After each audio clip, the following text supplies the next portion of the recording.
It's a bit on the early side. Shh, everyone else is sleeping. That is an all-electric Beetle. Let's go have some fun.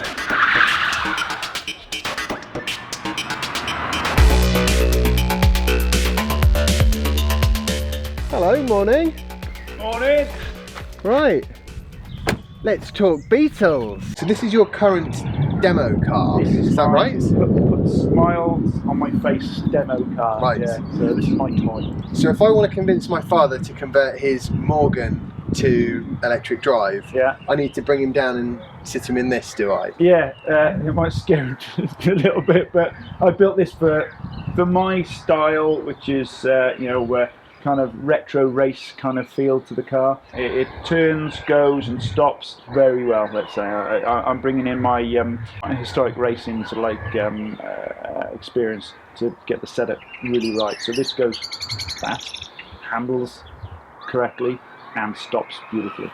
So this is the trim work that we can do on the cars as well. Obviously this is a bit more custom than normal, but just shows what we can actually do with the conversion. So we've tried to keep the interior nice and light as well, so the front seats are carbon fibre, super lightweight and nice and practical, so people can get in the back seat then and use this as a nice practical car. Where did the battery modules for this vehicle come from?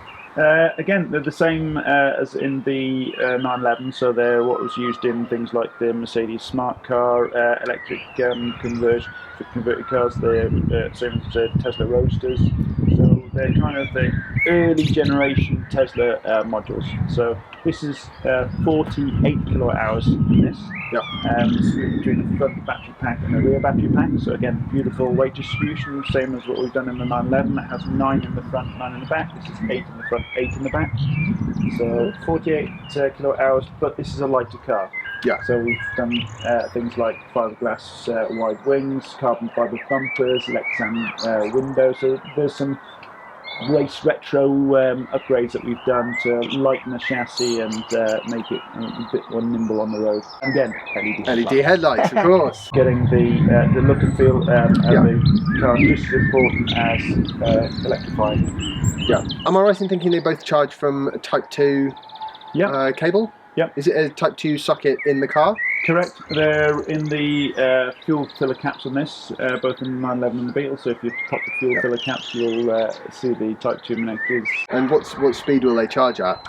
32 amps. So 7 kilowatts. Correct. I mean, we can do CHAdeMO mode charging and rapid DC charging like that, but just we haven't had a customer like really say, yeah, I definitely want that. Because these are kind of like weekend sort of cars to go down to Brighton for the day from London and come back at a 250 mile range is absolutely fine for that. So. Absolutely. I mean, especially if you're going to go to somewhere like the seaside. I mean, there are enough Type 2 chargers out there that you can go there for the day and then come home and still, have plenty of power. And also, of course, in my experience, wherever you ask, by and large, if you ask nicely and you're polite, they'll find a way to plug you in. Classic cars, it's very difficult to make them daily drivers because they tend to not be reliable. It's like, oh, I've got to take the kids to school. Not what people want and expect from a daily driver car.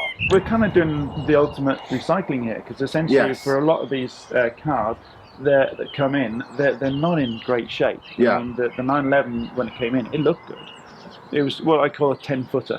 10 feet away, and it looks okay. And you get closer, and we have to completely restore them. Save them from the scrapyard. But then we're also taking parts like the Tesla batteries from a scrapped Tesla that's been sideswiped by a bus or something. So we're recycling the batteries from Teslas, we're recycling the classic cars, and we're creating something which is more than some of its parts, really. It is the ultimate in recycling, isn't it? Because otherwise, I mean, it's certainly it'd be a crime if that wasn't on the road. Yeah. Beautiful. You didn't see it before. It looks nice now, but as I say, before it was okay, but it had some rust issues that needed to be addressed. And certainly some of the cars like the BMW CSI we're doing now has had to be completely stripped to a bare shell. and you know, build back up from scratch. Because what we don't want to do is do a little bit of a patch here and like spray over that. Yeah. And that's okay. Let's get that out. That's not us. So it's as much restoration what you do as it is actually Classic cars, restoration, come in the same like sentence normally. Where's your cutoff for, you know, age of vehicle that you'll deal with? So we don't really want to do anything from 1980s or mid 1980s onwards.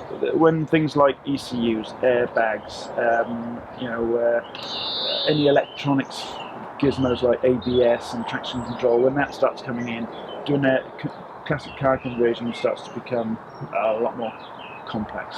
So could I convince you to do my dad's Morgan? It's not probably got half of the new stuff on it, but equally it's, you know, it's quite a new car. Back in the Morgan's time. Morgans are basically old cars It's my made surname, so recently. I've got to give it a go. So. Have you done a Morgan before? Closest probably we've got an E-Type Jag coming in soon. But no Morgans yet. So do people typically approach you and say, look, I have this car? So yeah, it's kind of 50-50 at the moment. People bring their own cars, like the Range Rover that's over there. That's a customer's car.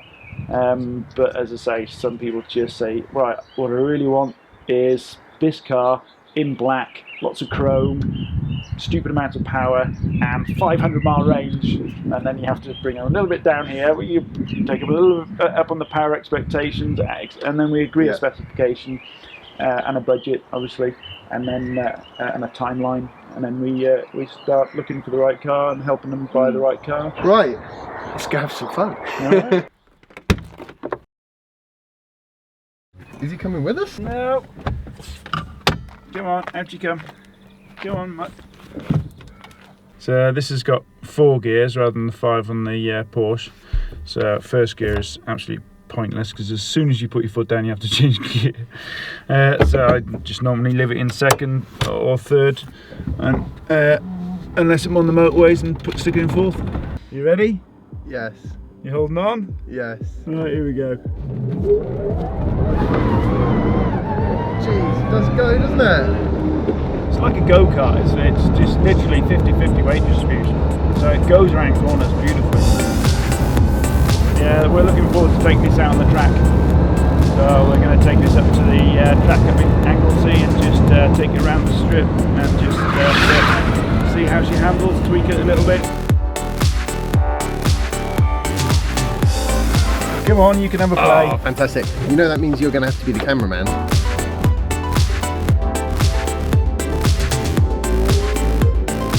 It goes exactly where you point it. So we set this up as a real good handling car. But this has got more of a race setup than most of the other cars we do. You know, I think I know a Tesla Roadster driver who would like something like this. He keeps complaining that the Model S is not enough of a real driving experience. Yeah. You have to push the brake down quite far, don't you? Yep. Yeah, there's no servo assist on this. It's proper old school brakes, but they're good disc and pads. But yeah, you have to put your foot down and squeeze a little bit. So this is quite a steep incline, and this will accelerate up here in 4th gear if you wanted it to. I don't know why, but I do just absolutely love driving all EVs. Yep. If I never drive another petrol or diesel engine again, diesel car, I'll be happy. Same here. They've renewed my interest in my enthusiasm in cars, or classic cars in specific for me. I can quite happily drive an EV in the hills of Wales all day long, every day. If you let me, I'd just carry on driving this till it ran out of power. Yep, which would be in about another 180 miles.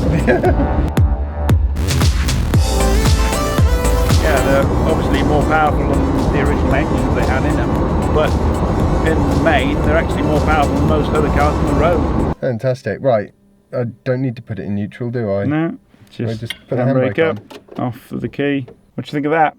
That's amazing. I want one. I want my dad to get one of these, or something like. I need to work on him. I need to convince him that what he has to do is get one of, you know, a car converted to electricity. Bring him up next time then. We'll have the Range Rover and the BMW CSI probably done by next time we come up. He does like his old cars, so. and this is what I love about what you're doing here with these, is I don't feel like you are detracting from the classic cars, unless you're somebody who particularly likes pipework and plumbing, I suppose. But other than that, what you're really doing is just making a classic car more enjoyable, at least certainly for me, far more enjoyable. Thank you so much, James, because that's exactly what we're trying to do. We're trying to add to the classic car experience, not take away from it. So I'm really glad that you said that, because that's exactly what we're trying to achieve. You're obviously doing a particularly good job at it then. Thank you very much, I appreciate that.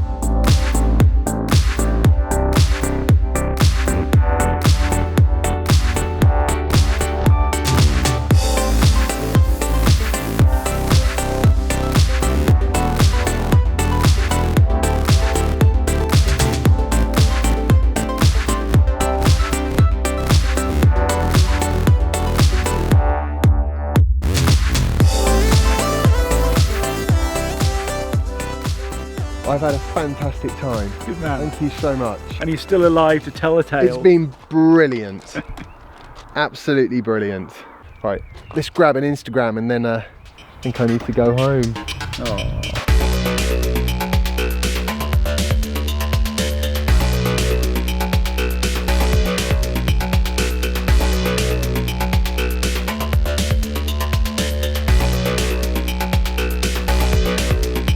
I know I said a few days ago I was going to stop at Ironbridge, but clearly there isn't time for that today, so I'll go back with Jasper and Soph another time. It'll be better that way anyway.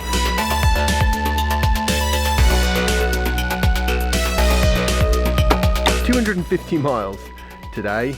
Wow, I'm really knackered. So I'm going to go in and say hello to everyone. I hope you've enjoyed today's video. If you have, remember to like it, share it and subscribe if you haven't already, and follow me on Instagram if you haven't already, and I'll see you tomorrow for the next instalment of my daily vlog.